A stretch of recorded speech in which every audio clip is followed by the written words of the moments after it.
High students, math study with Chandan sir চ্যানেলে প্রত্যেকে স্বাগত জানাই।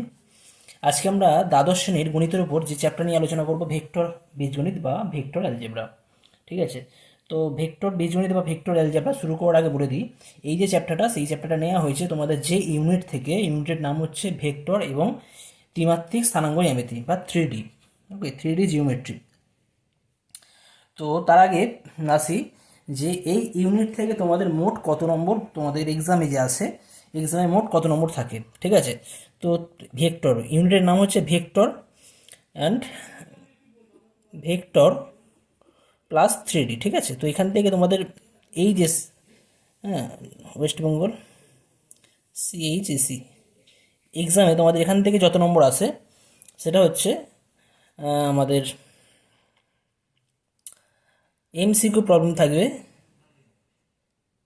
1 into 2, অর্থাৎ 1 নম্বরে 2টো থাকবে। ঠিক আছে, তারপরে আসছে তোমাদের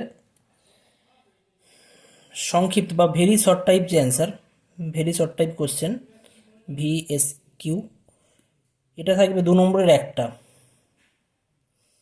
ওকে, আচ্ছা, এবারে শর্ট কোশ্চেন বা সংক্ষিপ্ত উত্তরধর্মী যে সমস্ত কোশ্চেনগুলো থাকে, এটা 4 নম্বরের একটা থাকবে।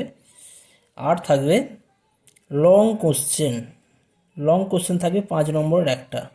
অর্থাৎ টোটাল তোমাদের থাকছে কিন্তু টোটাল কোশ্চেন অ্যান্সার মানে কোশ্চেন থাকবে তোমাদের এই ইউনিট থেকে 5, 4, 9, 10, 11, 12, 13, 13 মার্কস থাকবে। ঠিক আছে, এবার এর মধ্যে বিভিন্ন তোমাদের অপশান থাকে।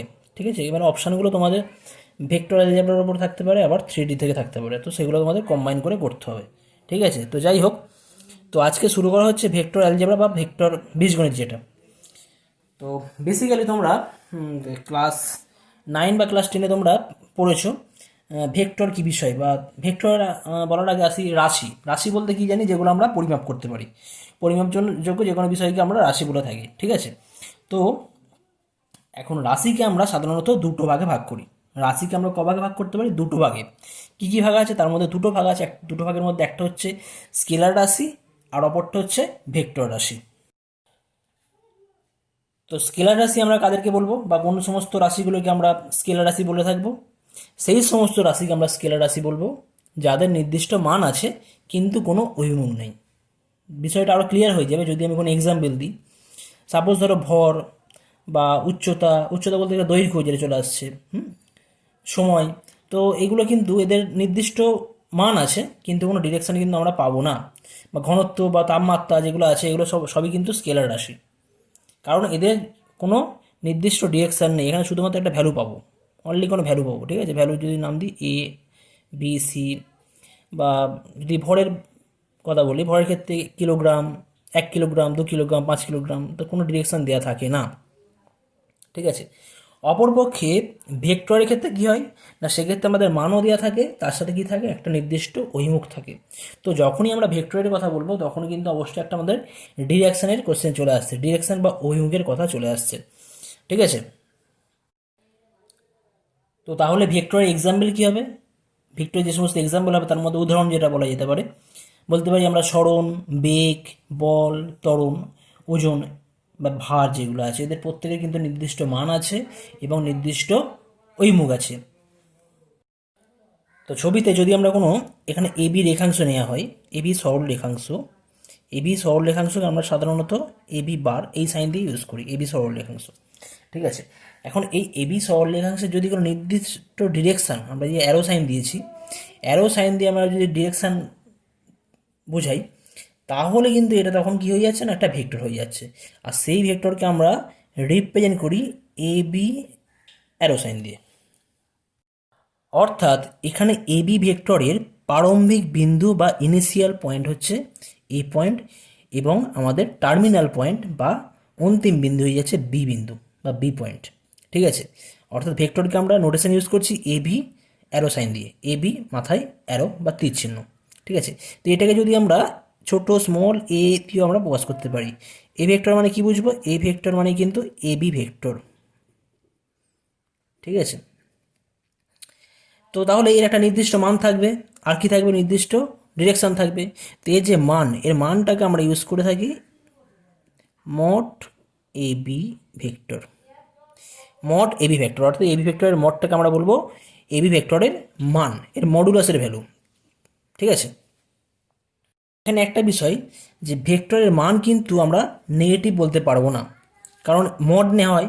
মড মানে কি? মড মানে কি অলওয়েজ পজিটিভ, পজিটিভ বা জিরো হতে পারে। ঠিক আছে, তো যেখানে আমাদের এবি যে যদি কোনো একটা ভেক্টর হয়, যদি কোনো অশূন্য ভেক্টর হয়, শূন্য ভেক্টরের ডেফিনেশন আমি পরে আসছি, যদি এবি কোনো অশূন্য ভেক্টর হয় তাহলে সেই ভেক্টরের মান কিন্তু কখনোই কিন্তু জিরো হতে পারবে না বা নেগেটিভ হতে পারবে না, অলওয়েজ গ্রেটার দেন জিরো হবে। ওকে, অর্থাৎ ভেক্টর এ লেস দ্যান জিরো কিন্তু অর্থহীন, এটা অশূন্য ভেক্টরের ক্ষেত্রে, মানে লেস দ্যান জিরো হবে না, অর্থাৎ greater or equal to zero হতে পারে। এর ভেক্টরের মান কিন্তু অবশ্যই গ্রেটার ইকুয়াল টু, যদি শূন্য ভেক্টর নেওয়া হয় তখন এর মানটা শূন্য হতে পারে। ওকে, তো এখন আসছি যে কখন কোন ভেক্টরকে আমরা শূন্য ভেক্টর বা অকার্যকর ভেক্টর বা নাল ভেক্টর বা জিরো ভেক্টর আমরা বলে থাকবো। কি বলা আছে? কোনো ভেক্টরের প্রারম্ভিক বিন্দু ও অন্তিম বিন্দু সমাপতিত হলে তাকে অকার্যকর বা শূন্য ভেক্টর বলা হয়।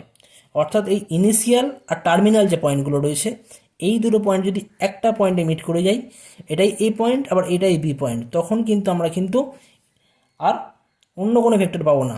সেক্ষেত্রে যে ভেক্টর পাবো সেই ভেক্টরের মান কিন্তু কী হয়ে যাবে না, শূন্য হয়ে যাবে। ঠিক আছে, সেই ভেক্টরের মান হয়ে যাবে শূন্য। আর সেক্ষেত্রে আমরা এই যে অকার্যকর ভেক্টর বা শূন্য ভেক্টরকে আমরা নোটেশন ইউজ করব জিরো ভেক্টর, বা জিরো মাথায় অ্যারো সাইন দেব। যেহেতু শূন্য ভেক্টরের প্রারম্ভিক এবং অন্তিম বিন্দু দুটো একই বিন্দুতে মিট করছে, একই পয়েন্টে আছে, তাহলে কিন্তু এদের মধ্যে কোনো ডিস্ট্যান্স নেই। অর্থাৎ এক্ষেত্রে কী বলবো না, অকার্যকর বা শূন্য ভেক্টরের মান কত হয়ে যাবে না, শূন্য। অকার্যকর ভেক্টরের মান শূন্য হয়ে যায়, এর কোনো নির্দিষ্ট দিক বা অভিমুখ থাকে না। এই ভেক্টর যে কোনো ভেক্টরের সঙ্গে সমরেখ হতে পারে, কারণ জাস্ট একটা পয়েন্ট, শুধু একটাই পয়েন্ট। তো এর ডিরেকশন আমি যে কোনো দিকে করতে পারবো, ডিরেকশন তো নির্দিষ্ট কোনো ডিরেকশানে নেই এক্ষেত্রে। অর্থাৎ শূন্য ভেক্টরের কোনো নির্দিষ্ট ডিরেকশান নেই, এটা যে কোনো ভেক্টরের সাথে সমান্তরাল হতে পারে। আমি যদি এখানে এবি একটা ভেক্টর নিই, আমি তাহলে এবি ভেক্টরকে যদি এইভাবে নোটেশন ইউজ করি, তাহলে আমি যদি বলি এরও নোটেশন, এরও ডিরেকশন আমি এইভাবে বলতে পারি। যেহেতু এর নির্দিষ্ট কোনো ডিরেকশন নেই, তাই আমরা বলতে পারি যে শূন্য ভেক্টর যে কোনো ভেক্টরের সমান্তরাল। আর শূন্য ভেক্টরের মান কত? শূন্য ভেক্টরের মান আমরা সাধারণত শূন্য ধরে থাকি। এরপর আসছি একক ভেক্টর বা ইউনিট ভেক্টর, মোস্ট ইম্পর্টেন্ট, একক ভেক্টর বা ইউনিট ভেক্টর। তো একক ভেক্টর কাকে বলা হবে? একক ভেক্টর অবশ্যই একটা ভেক্টর যার নির্দিষ্ট মান থাকবে এবং অভিমুখ থাকবে, তার সাথে কি বলা আছে না একক। অর্থাৎ এখানে কিন্তু এই এককের এই এর যে নাম, এই নামের মধ্যে কিন্তু এর সংজ্ঞাটা লুকিয়ে আছে। অর্থাৎ একক বলতে গেলে কি বুঝবো না, এক। অর্থাৎ যে ভেক্টরের মান বা মডুলাসের মান হচ্ছে এক, তাকে আমরা একক ভেক্টর বলে থাকি। অবশ্য তার একটা নির্দিষ্ট ডিরেকশন থাকবে। কি বলা আছে? কোনো নির্দিষ্ট অভিমুখী একটি ভেক্টরের মান বা ম্যাগনিটিউড বা মডিউলাস এক হলে তাকে একক ভেক্টর বলে। এবং এ ভেক্টরের অভিমুখে একক ভেক্টরকে আমরা কোন নোটেশন ইউজ করি না, এ ক্যাপ। এ ক্যাপ, এটাকে এর মাঝে যে সাইনটা ইউজ করা আছে এ ক্যাপ। ঠিক আছে, যদি আমরা সিম্বলিক্যালি ইউজ করে দেখাই, এ ভেক্টর দিয়ে মাথায় ক্যাপ, এই সাইন আমরা ইউজ করে থাকি, এ ক্যাপ ইউজ করি, প্রতীক দ্বারা চিহ্নিত করা হয়। ঠিক আছে, তো তাহলে এখন যদি একটা ভেক্টর দেওয়া থাকে, এই ভেক্টর দেওয়া থাকে, এবং বলা হয় যে এই ভেক্টরের অভিমুখে একক ভেক্টর কত হবে, তখন আমরা কি করব, তার যে টোটাল যে মান, এই ভেক্টরকে আমরা কি করব না, টোটাল যে মান, এই ভেক্টরের যে মান, সেই মানটা দিয়ে ভাগ করব। ভাগ করলে যে ভেক্টর পাওয়া যাবে সেটাই হয়ে যাচ্ছে তার একক ভেক্টরের মান। অর্থাৎ এই ভেক্টরের অভিমুখে কোনো ভেক্টর থাকলে তাহলে তার একক ভেক্টরের মানকে আমরা নোটেশন ইউজ করি এ ক্যাপ দ্বারা, এবং তার ভ্যালু হয়ে যায় কত না, A vector by modulus of A vector, A vector by modulus of A vector. এটা মোস্ট ইম্পর্টেন্ট, এটা তোমরা অবশ্যই মার্ক করে রাখবে। তো আমি একটা এক্সাম্পল দিয়ে দেখাচ্ছি কি করে একটা ভেক্টরের একক ভেক্টর নির্ণয় করতে হয়। সাপোজ ধরা যাক কোনো একটা ভেক্টর আছে এ ভেক্টর, এই ভেক্টরকে আমরা লিখছি I plus 2j plus 2k। তাহলে এই ভেক্টরের অভিমুখী একক ভেক্টরের মান কত হবে? যদি বলা হয় তাহলে এই ভেক্টর অভিমুখী একক ভেক্টর কত হবে, এ ক্যাপ কত হবে, সেটা আমাদের নির্ণয় করতে বলে। তাহলে অ্যান্সার কত হয়ে যাবে, এ ক্যাপ মানে কী হবে, এ ক্যাপ হয়ে যাবে A vector divide by mod A vector. ঠিক আছে, তাহলে আমাদের মড এ ভেক্টর বার করতে হয়। এ ভেক্টর যদি এত হয় তাহলে মড এ ভেক্টর আমাদের নির্ণয় করার ফর্মুলা আছে, কী করে বার করতে, রুট ওভার অফ এই আয়ের কোইফিসিয়েন্ট কত, আই কোইফিসিয়েন্ট কিছু নেই মানে এক আছে, তাহলে একের স্কোয়ার বসাবো। যেই কোইফিসিয়েন্ট কত, 2, তাহলে 2 এর স্কোয়ার বসানো হবে। কে কোইফিসিয়েন্ট 2, সহগ 2, তাহলে 2 এর স্কোয়ার বসাবো। তাহলে এটা করলে পেয়ে যাচ্ছি কত না, রুট 9 এর ভ্যালু কত হয় 3। তাহলে আমাদের ইউনিট ভেক্টরের মান কত হয়ে যাবে, এ ভেক্টরের মান কত I plus 2j plus 2k by mod A ভেক্টরের মান কত 3, তাহলে হয়ে যাচ্ছে 1/3 I plus 2/3j plus 2/3k। ঠিক আছে, তো এইভাবে বার করতে হয়। এবার কোনো একটা ভেক্টরকে আমরা I J K এইভাবে লিখি, তো এগুলো আমি ডিটেলস আসছি, পরবর্তী সময়ে ডিটেলস আসছি কীভাবে আমরা I J K দিয়ে কেন নোটেশন ইউজ করা হয়। তো আমি অ্যাজ পার এক্সাম্পলের জন্য আমি এটা জাস্ট বোঝালাম। ঠিক আছে, তো এইভাবে কিন্তু আমরা কোনো ভেক্টরের একক ভেক্টর আমরা নির্ণয় করতে পারি। অর্থাৎ এই ভেক্টরের ক্ষেত্রে এই ভেক্টরে যদি আমরা মান নির্ণয় করি, এর মান হবে কত, একই হবে, এই ভেক্টরের মান হবে 1। কিন্তু এই ভেক্টরের সাথে এই ভেক্টরের মান কিন্তু ইকুয়াল নয়, কিন্তু এদের ডিরেকশান কিন্তু সেম, এদের ডিরেকশান সেম থাকবে। অর্থাৎ অ্যাকচুয়ালি ভেক্টর ছিল এরকম, এ ভেক্টর ছিল, এটা আমরা পেলাম এ ক্যাপ। যদি এখান থেকে এইটা যদি আমাদের টোটাল যদি আমাদের এ ভেক্টর হয়ে যেত, ঠিক আছে, তাহলে সাপোজ ইউনিট ভেক্টর এখান থেকে এটা, এখান থেকে এটা উনি যদি নিয়ে সেটা হচ্ছে এ ভেক্টর, এর মান কত 1, আর ডিরেকশান কিন্তু সেম এই দিকেই আছে। ঠিক আছে, নেক্সট আসছি সমান ভেক্টর বা ইকুয়াল ভেক্টর। তো দুটো ভেক্টরকে আমরা কখন সমান ভেক্টর বলবো বা ইকুয়াল ভেক্টর কখন বলবো, মোস্ট ভাইটাল মনে রাখতে হবে, দুটো ভেক্টরকে আমরা সমান ভেক্টর তখন বলবো যদি তাদের মান এবং দিক অভিন্ন হয়, অর্থাৎ মান একই হতে হবে এবং দিকটাও কিন্তু সেম হতে হবে। তা মান কী হতে, মানের তাদের মান সেম হবে এবং ডিরেকশানও সেম হবে। এখানে ছবিতে দেখানো হয়েছে, এখানে একটা ভেক্টর রয়েছে এ থেকে ডি পর্যন্ত একটা সরল রেখাংশ নেওয়া হয়েছে। তো সেক্ষেত্রে আমাদের এ থেকে সি পর্যন্ত আমরা এ ভেক্টরকে কনসিডার করেছি, আবার এখান থেকে বি থেকে ডি পর্যন্ত একটা বি ভেক্টরকে কনসিডার করেছি, একটা এ থেকে সি, একটা বি থেকে ডি। তাহলে একটা ভেক্টর হচ্ছে এ ভেক্টর আর একটা ভেক্টর হচ্ছে বি ভেক্টর। এক্ষেত্রে যদি আমাদের এ ভেক্টর এদের মডুলাস সেম হয়ে যায়, মান বলতে গেলে modulus same, A vector equal যদি বি ভেক্টর হয়, তাহলে আমরা কি বলবো না, এ ভেক্টর আর বি ভেক্টর পরস্পর সমান, কারণ এরা কিন্তু একই সরল রেখাংশের উপর আছে। যেহেতু এ ভেক্টর এবং বি ভেক্টর একই সরল রেখাংশের উপর আছে, তাহলে এদের ডিরেকশন কিন্তু সমান। তাহলে এদের কি কন্ডিশন এখন দরকার সমান ভেক্টর হওয়ার জন্য বা ইকুয়াল ভেক্টর হওয়ার জন্য, শুধুমাত্র এদের মান যদি সমান হয়ে যায় তখন কি বলবো, এরা ইকুয়াল ভেক্টর বা সমান ভেক্টর। তো একই সরল রেখাংশের ওপর থাকা দুটো ভেক্টর কিন্তু ইকুয়াল বা সমান ভেক্টর হতে পারে। আবার দুটো আলাদা আলাদা সরল রেখাংশের ওপর কিন্তু যদি দুটো ভেক্টর আমরা কনসিডার করি, সেক্ষেত্রে তারাও কিন্তু সমান ভেক্টর বা ইকুয়াল ভেক্টর হতে পারে। কেমন, যদি দেখা যায় এখানে এস এ বি একটা সরল রেখাংশ আমরা কনসিডার করেছি এবং সিডি একটা সরল রেখাংশ কনসিডার করেছি, যেখানে এস বিকে আমরা এ ভেক্টর দ্বারা এবং সিডিকে আমরা বি ভেক্টর দ্বারা কনসিডার করেছি। যদি দেখা যাচ্ছে, পরিষ্কার দেখা যাচ্ছে যে এ বি ভেক্টরের যে ডিরেকশান এই দিকে আছে এবং সিডি ভেক্টরের ডিরেকশান কী আছে না, এ বি ভেক্টরের সাথে সমান্তরাল বা প্যারালালে আছে। ঠিক আছে, অর্থাৎ এদের ডিরেকশান কিন্তু সমান।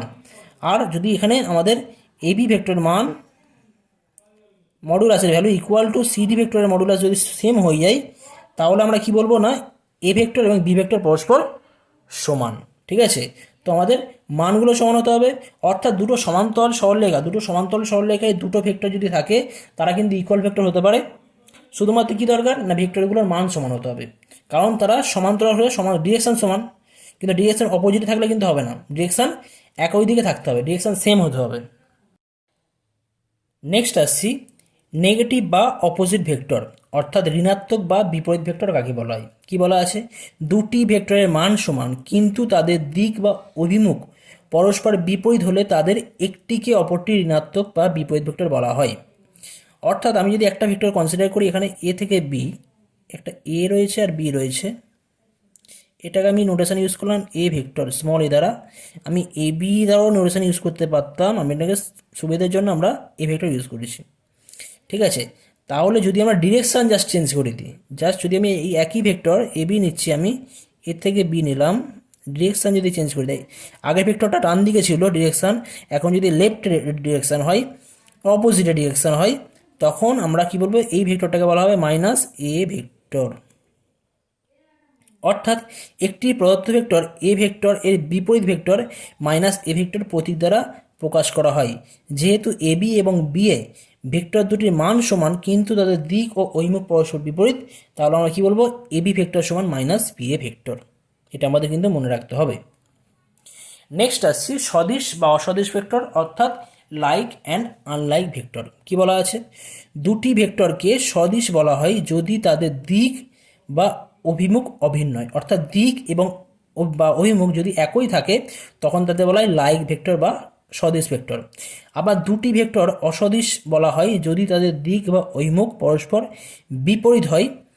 ঠিক আছে, তো সদিশ অসদিশ ভেক্টরসমূহ সমরেখ অথবা সমান্তরাল রেখাসমূহের দ্বারা প্রকাশ করা হয়। তাহলে সদিশ আর অসদিশের ক্ষেত্রে কী ব্যাপারটা হয়ে যায়, শুধুমাত্র আমাদের একই দিকে না বিপরীত দিকে। অর্থাৎ আমি যদি বলে থাকি এই একটা সরল রেখা আছে এ ভেক্টর, এটা এ বি, এটা এ ভেক্টর, আর একটা আমি সমান্তরাল নিচ্ছি সিডি নিচ্ছি, এটা বি ভেক্টর। এদের মানগুলো কিন্তু আলাদা আলাদা হতে পারে কিন্তু ডিরেকশান সেম। যদি ডিরেকশান সমান বা দিক সমান তাহলে এটা কী হবে, সদিশ বা লাইক ভেক্টর হয়ে যাবে। ঠিক আছে, আবার যদি ডিরেকশান যদি আমি এখানে আরেকটা ইএফ একটা নতুন আমি ভেক্টর নিচ্ছি, ইএফ নিচ্ছি, এর ডিরেকশান আমি করে দিচ্ছি, এদের প্যারালালি রয়েছে, সমান্তরালে রয়েছে সরলরেখাটা, ভেক্টরটা কিন্তু ডিরেকশানটা আমি চেঞ্জ করে দিলাম। তাহলে নতুন যে ভেক্টর সি ভেক্টর হচ্ছে কিন্তু এ ভেক্টর এবং বি ভেক্টরের সাথে আনলাইক বা অসদিশ ভেক্টর। ঠিক আছে, নেক্সট আসছি সমরেখ ভেক্টর বা কোলিনিয়ার ভেক্টর কাকে বলা হয়। তো আমরা আগে যেটা করলাম সদিশ এবং অসদিশ, অর্থাৎ লাইক অ্যান্ড আনলাইক ভেক্টরস। তো এই সদিশ এবং অসদিশ ভেক্টরকে কিন্তু আমরা বলে থাকি সমরেখ ভেক্টর বা কোলিনিয়ার ভেক্টর। সদিশ মানে কি জানতাম, ডিরেকশন সমান। অসদিশ মানে কি, ডিরেকশন কি অপোজিট, অন্য কোনো ডিরেকশন হয় না, অপোজিট ডিরেকশন, ঠিক তার অপোজিটে যে ডিরেকশন যদি হয় তখন তাতে বলা হয় অসদিশ ভেক্টর। তো এখানে যে কোনো দুটো ভেক্টর যদি পরস্পর সদিশ হয় অথবা অসদিশ হয় তখন তাদের বলা হয় সমরেখ ভেক্টর। অর্থাৎ এখানে যদি আমি একটা ভেক্টর কনসিডার করি এ ভেক্টর আর একটা ভেক্টর নিই বি ভেক্টর, ডিরেকশন সমান, তাহলে এ আর বি কী হবে, এ আর বি হবে আমাদের লাইক। আর লাইক হওয়া মানে কী হবে, এরা কিন্তু পরস্পর সমরেখ ভেক্টর হবে। ঠিক আছে, আচ্ছা আরেকটা যদি আমি সি ভেক্টর নিচ্ছি, সাপোজ ডিরেকশানে জাস্ট প্যারালালি রয়েছে, এটা কিন্তু প্যারালালি রয়েছে, সি ভেক্টর নিচ্ছি, তাহলে এখানে কিন্তু এর সাথে সি কিন্তু আমাদের আনলাইক বা অসদিশ ভেক্টর। ঠিক আছে, তো অসদিশ ভেক্টর মানে এরাও কিন্তু পরস্পর কী হবে না, সমরেখ বা কোলিনিয়ার হবে। অর্থাৎ এখানে কোলিনিয়ার বলতে কিন্তু সমরেখ বলতে একই রেখায় এই কথাটা নয়। সমরেখ বলতে গেলে আমরা সাধারণত একই রেখার কথা ভাবি, কিন্তু ভেক্টরের ক্ষেত্রে সমরেখ বলতে গেলে কিন্তু আমাদের প্যারালাল বা সমান্তরাল ব্যাপারটা চলে আসছে। অর্থাৎ এখানে যদি কোনো একটা ভেক্টর, এখানে আমি নিয়েছিলাম এ ভেক্টর নিয়েছিলাম, আর এখানে সাপোজ আমি ডি ভেক্টর নিলাম। ঠিক আছে, এখানে এ আর ডি ভেক্টর কিন্তু পরস্পর কিন্তু একই সরলরেখায় নেই, কিন্তু এটা সমান্তরাল রয়েছে, এদের ডিরেকশানগুলো সেম রয়েছে। কেন ডিরেকশান সেম রয়েছে না, সমান্তরাল, কিন্তু এ ভেক্টরের সাথে ডি ভেক্টর সমান্তরাল পরিষ্কার দেখা যাচ্ছে, তাহলে কি বলবো না, এরা পরস্পর সমরেখ বা কোলিনিয়ার হবে। অর্থাৎ এখানে কোলিনিয়ার কথাটা কিন্তু আমাদের একই রেখার ক্ষেত্রে সবসময় প্রযোজ্য বলবো না, বলবো এটা আমাদের সমান্তরালের ক্ষেত্রে কিন্তু প্রযোজ্য। মানে সমরেখ কথা আর সমান্তরালের কথাটা পরস্পর সমার্থক এখানে বলা হচ্ছে। অর্থাৎ কোনো, আর যদি আমাদের এখানে একটা ভেক্টর এ বলি, এখান থেকে এতটা রয়েছে, আবার এখান থেকে আর একটা পয়েন্ট আছে, এখানে এ পয়েন্ট, এটা বি পয়েন্ট, আর এটা সি পয়েন্ট। তো এ থেকে বি হচ্ছে এ ভেক্টর, বি থেকে সি হচ্ছে বি ভেক্টর, যদি সাপোজ ধরে থাকি ছোটো করে। ঠিক আছে, তাহলে এখানেও কিন্তু এ ভেক্টর আর বি ভেক্টর পরস্পর কোলিনিয়ার বা সমরেখ হবে। অর্থাৎ একই রেখার ক্ষেত্রে তো হবেই, আবার যদি দুটো ভেক্টর পরস্পর সমান্তরাল হয় সেক্ষেত্রেও কিন্তু তারা সমরেখ বা কোলিনিয়ার হবে। ওকে, আচ্ছা এখানে একটা কথা বলা আছে যে যে কোনো ভেক্টর বি যদি একটি প্রদত্ত ভেক্টর এ এর সঙ্গে সমরেখ হয় তবে বিকে এক্স এ আকারে লেখা যায়। মানে একটা ভেক্টরকে অন্য একটা ভেক্টরের সাম স্কেলার মাল্টিপল আকারে লেখা যেতে পারে কখন, যদি দুটো ভেক্টর পরস্পর সমরেখ হয়। দুটো ভেক্টর পরস্পর সমরেখ হলে আমরা একটা ভেক্টরকে অপরটার স্কেলার মাল্টিপল হিসেবে লিখতে পারি। এখানে B vector equal to X A vector, এটাকে যেখানে X not equal to zero, অথবা আমরা লিখতে পারতাম A vector equal to X B vector, এইভাবেও লেখা যেতে পারতো। ঠিক আছে, যেখানে X not equal to zero, এইভাবেও লেখা যায়, আবার এইভাবেও লেখা যায়। ওকে, নেক্সট আসছি প্রারম্ভিক ভেক্টর বা কোইনিশিয়াল ভেক্টর। তো এর যে নামের মধ্যে কিন্তু এর অ্যান্সার বা আমাদের যে ডেফিনেশন লুকিয়ে আছে, প্রারম্ভিক ভেক্টর মানে কি, বা কোইনিশিয়াল ভেক্টর, অর্থাৎ দুটো ভেক্টর বা একাধিক ভেক্টর থাকতে পারে, বা একাধিক ভেক্টরকে অনেকগুলো ভেক্টরকে আমরা কি বলবো না, কোইনিশিয়াল, যাদের প্রারম্ভিক বিন্দু কী হবে সেম হবে। কি বলা আছে না, কতগুলি ভেক্টরের একই মূলবিন্দু বা প্রারম্ভিক বিন্দু থাকলে তাদের প্রারম্ভিক বিন্দু বা প্রারম্ভিক ভেক্টর বলা হয়। অর্থাৎ এদের প্রারম্ভিক বিন্দু সেম। অর্থাৎ এখান থেকে সাপোজ আমি একটা এ পয়েন্ট নিয়েছি, এখান থেকে একটা ভেক্টর আমি বললাম বি ভেক্টর, এদিকে এর বি আছে, এখানে এসি আছে, তাহলে এবি ভেক্টরের প্রারম্ভিক বিন্দুকে এ বিন্দু, এসি ভেক্টরের প্রারম্ভিক বিন্দুকে এ বিন্দু, তাহলে এবি এবং এসি কী হয়ে যাবে না, কোইনিশিয়াল ভেক্টরস।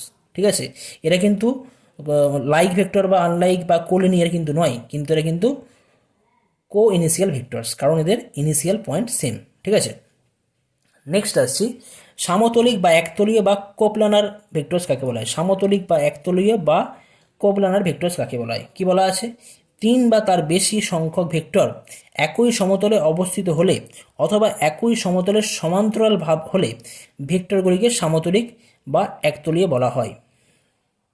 অর্থাৎ এখানে সাপোজ যদি আমি ধরি এইটা একটা প্লেন, সাপোজ কোনো প্লেন ধরছি, তাহলে প্লেনের ওপর যদি দুটো কোনো ভেক্টর থাকে, এই যে দুটো ভেক্টর আমি সাপোজ রাখছি, দুটো ভেক্টর রাখা হচ্ছে, এটা যে কোনো দুটো, এই দুটো ভেক্টর যে কোনোভাবে থাকতে পারে, প্যারালাল নয়, প্যারালাল হতে পারে নাও হতে পারে, এখানে এ কিন্তু প্যারালাল নেই, এরা প্যারালাল নেই। ঠিক আছে, তো এই ক্ষেত্রে এই দুটো কিন্তু কি বলতে পারি, এরা পরস্পর এখানে বলা আছে দুই বা ততোধিক, এখানে দুই বা ততোধিকের কথা বলা আছে, তিন বা ততোধিক, তিন বা তার বেশি। আমি আরও একটা ভেক্টর নিচ্ছি, সাপোজ একটা আরেকটা ভেক্টর নিলাম, তিনটে ভেক্টর নিচ্ছি। ঠিক আছে, তো তিনটে ভেক্টর যদি একই প্লেনে রয়েছে, পরিষ্কার দেখা যাচ্ছে, তাহলে তিনটে ভেক্টর কী হবে, এরা পরস্পর সমতলিক বা একতলীয় বা কোপ্লানার ভেক্টরস হবে। ঠিক আছে, এখন বলা হচ্ছে যে সাপোজ এই দুটো ভেক্টর একই তলে আছে, এই দুটো ভেক্টর একই তলে আছে, আর অন্য একটা তৃতীয় একটা ভেক্টর এইটাতে সমান্তরালে রয়েছে, সমান্তরালে রয়েছে। ঠিক আছে, মানে এই এরা যে প্লেনে রয়েছে তার সমান্তরালে রয়েছে, এরকম নয় উঁচু নিচু নেই, জাস্ট প্লেন সমান্তরালে রয়েছে। তখন কী বলবো, এই তিনটে ভেক্টর হয়ে যাবে এক দুই তিন, তিনটে ভেক্টর হয়ে যাবে পরস্পর সমতলিক বা কোপ্লানার ভেক্টরস। ঠিক আছে, তো এখন যদি M not equal to zero এবং N not equal to zero দুটি স্কেলার হলে সমরেখ নয় এমন দুটি প্রদত্ত ভেক্টর এ ভেক্টর ও বি ভেক্টর, সমরেখ নয় বলতে তারা লাইকও হবে না আনলাইকও হবে না, লাইকও নয় বা আনলাইকও নয়, সমরেখ নয় অর্থে। ঠিক আছে, তো এমন দুটো ভেক্টরকে ভেক্টর বিয়ের এ ভেক্টর এবং বি ভেক্টরের সব একঘাত সম্পর্কে, একঘাত সম্পর্ক মানে কি, M A vector plus N B vector, যেখানে এম ও এন হচ্ছে স্কেলার এবং এ ভেক্টর বি ভেক্টর দেওয়া রয়েছে এখানে, এটা কিন্তু নন কোপ্লানার, সরি নন কোলিনিয়ার, অর্থাৎ সমরেখ নয়। তাহলে এটা কি হয়ে যাবে, এই যে ভেক্টরটা পাবো, এই ভেক্টর কী হবে সম্পর্কে M E plus N B, এটা একতলীয় হবে। সুতরাং তিনটি ভেক্টর সমতলে হলে তাদের একটি ভেক্টরকে অপর ভেক্টর দুটির একঘাত সম্পর্কের আকারে প্রকাশ করা যায়। ঠিক আছে, যদি বলা হয় এ ভেক্টর এবং বি ভেক্টর পরস্পর যদি কোলিনিয়ার না হয় বা সমরেখ না হয়, তাহলে এই ভেক্টর এবং এই ভেক্টরের লিনিয়ার কম্বিনেশান, যেখানে M and N non zero, linear combination কী হবে না, এই এ ভেক্টর আর বি ভেক্টরের সাথে সমতলিক বা একতলীয় হবে। ওকে, অর্থাৎ তিনটি ভেক্টর সমতলীয় হলে তাদের একটি ভেক্টরকে অপর একটি ভেক্টরের একঘাত সম্পর্কের আকারে আমরা লিখতে পারি। তাই না, অন্য একটা অপর একটা ভেক্টর, মানে এটা অন্য একটা ভেক্টর কার সাপেক্ষে তৈরি হচ্ছে না, এ ভেক্টর আর বি ভেক্টরের সাপেক্ষে তৈরি হচ্ছে, অর্থাৎ এটা হচ্ছে তৃতীয় ভেক্টর। তাই তো, এটা প্রথম, এটা দ্বিতীয়, এটা তৃতীয়, তাহলে তৃতীয় ভেক্টরকে আমরা প্রথম আর দ্বিতীয় ভেক্টরের লিনিয়ার কম্বিনেশন হিসেবে লিখতে পাচ্ছি, এটাকে বলে লিনিয়ার কম্বিনেশন, যেখানে M not equal to zero বা N not equal to zero. ঠিক আছে, এখানে এম আর এনের মধ্যে দুজনেই কখনো জিরো হবে না, দুজনেই কখনো জিরো হবে না, একজন জিরো হতে পারে হয়তো, বা অথবা একজন আইদার যে কোনো একজন নন জিরো হবে। ঠিক আছে, অবশ্যই, যাই হোক এখানে আমরা লিখতে পারি। পরে আসছে স্থানিক ভেক্টর বা মুক্ত ভেক্টর, অর্থাৎ লোকালাইজড অ্যান্ড ফ্রি ভেক্টর কাকে বলা হয়। কি বলা আছে, একটি নির্দিষ্ট বিন্দু দিয়ে কোনো ভেক্টরের কোনো প্রদত্ত ভেক্টরের সমান্তরাল করে অঙ্কিত ভেক্টরকে আমরা স্থানিক ভেক্টর বলে থাকি। ব্যাপারটা কি, একটা ভেক্টর দেওয়া থাকবে, সাপোজ একটা ভেক্টর দেওয়া রয়েছে, তো এই ভেক্টর দিয়ে এই ভেক্টরের সমান্তরাল করে সাপোজ কোনো একটা পয়েন্ট থেকে, এই পয়েন্ট থেকে সাপোজ এই ভেক্টরের সমান্তরাল কোনো যদি আমরা ভেক্টর ড্র করি, তখন এই ভেক্টরকে কী বললাম না, এই পয়েন্ট দিয়ে এই ভেক্টরের সমান্তরাল সরলরেখা ড্র করেছি, একটা ভেক্টর ড্র করেছি, তাহলে এই ভেক্টরকে কী বলা হবে, এই ভেক্টরকে বলা হবে এই ভেক্টরের স্থানিক ভেক্টর। কোন পয়েন্ট দিয়ে আছে, এই পয়েন্ট দিয়ে পাস করছে। ঠিক আছে, আচ্ছা, এখন যদি আমাদের এই পয়েন্টটা যদি আমাদের মেনশন করা না থাকতো, ঠিক আছে, এক্ষেত্রে আমরা এই ভেক্টরকে কী বলছি না, এই ভেক্টরকে নির্দিষ্ট পয়েন্ট দিয়ে যাচ্ছে, নির্দিষ্ট পয়েন্ট এর ইনিশিয়াল পয়েন্ট, এই পয়েন্ট দিয়ে পাস করছে, তো এক্ষেত্রে এই জন্য একে বলা হচ্ছে লোকালাইজড বা স্থানিক ভেক্টর। কিন্তু ফ্রি ভেক্টর বা মুক্ত ভেক্টরের ক্ষেত্রে কিন্তু আমরা কোনো, মানে তার যে পজিশানটাকে কিন্তু মেনশন করা নেই, পজিশানটা যে কোনো কিছু হতে পারে, ফ্রি হতে পারে পজিশানটা, তার নির্দিষ্ট মান থাকবে বা ডিরেকশান থাকবে, কিন্তু তার যে পজিশানটা বিভিন্ন হতে পারে, প্যারালাল হতে পারে, সমান্তরাল, সাপোজ এখানে একটা পজিশান হতে পারে, এখান থেকে আবার এইখানে হতে পারে, প্যারালাল হতে পারে নির্দিষ্ট। ঠিক আছে, তো এটা কিন্তু এর ক্ষেত্রে কোনো নির্দিষ্ট পয়েন্টের কথা উল্লেখ করা নেই, ঠিক আছে, এটা কিন্তু এর অবস্থান যে কোনো হতে পারে, কিন্তু তার মান আর অভিমুখ কিন্তু ফিক্সড থাকবে। ঠিক আছে, সেটাই হচ্ছে আমাদের মুক্ত ভেক্টর বা লোকালাইজড বা ফ্রি ভেক্টরস। তো এই ভিডিওতে আমি এই পর্যন্ত আলোচনা করলাম। পরবর্তী ভিডিওতে আরও যে সমস্ত তোমাদের কনসেপ্টগুলো আছে সেই সমস্ত কনসেপ্ট নিয়ে ডিটেলস আলোচনা করা হবে। ওকে, থ্যাংক ইউ।